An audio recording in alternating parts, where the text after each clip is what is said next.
Hey, what's up guys, welcome back to another video. Today I'm gonna show you how to fix zoom problem in your iPhone or iPad iOS 16. As you can see, my phone has been zoomed in and it's not going to the normal condition.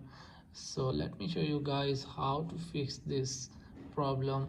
So as you can see, I'm trying to zoom out it, but it's not working. I have turned it off and turn it on back, but still not fixed. So first of all, as you can see, here is the three fingers. Double tap on the screen. As you can see, it has been changed into the normal condition. And how to turn it off? So now go to the accessibility, and as you can see, here is the zoom option, and turn it off. After that, your problem will be fixed permanently.